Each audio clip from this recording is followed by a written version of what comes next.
Hey there, how are you? This is Jeff Blake, and this is Adobe InDesign CS5 101.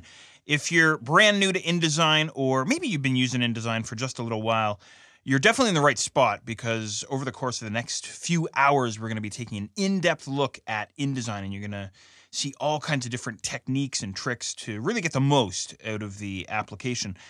Let's take a quick look at some of the different topics that we'll be addressing here. And as you can see, it's a pretty lengthy list here. We're going to get started with a look at the InDesign interface. I want to make sure that you're comfortable inside the interface. You can get around inside your documents and this sort of thing. And then the next topic that we're going to jump into is working with our text frames. So we're going to be manipulating and adjusting text frames.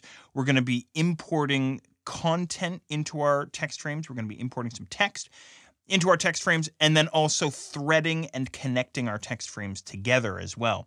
So you see how that works.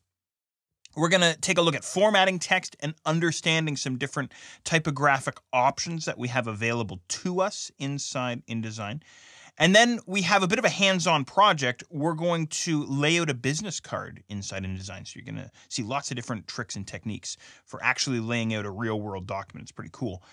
And then from there, it's on to working with shapes. So we're going to be drawing shapes. We're going to be working with color. We'll talk about, I just put here shape management, but what I mean by that is grouping and stacking order and all that great stuff, right? And then it's on to importing graphics. So we're going to import some graphics, JPEGs, TIFFs. We'll work with some Illustrator content. We will work with some Photoshop content. We will also talk about handling our imported graphics and also editing our imported graphics and having InDesign update them for us.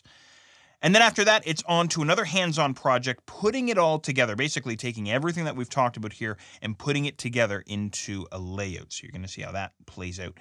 And then last but not least, we'll have a discussion on exporting your work to the PDF file format and also packaging your work for commercial reproduction. So lots and lots to get to. I hope you're ready for it all. All right, let's get started.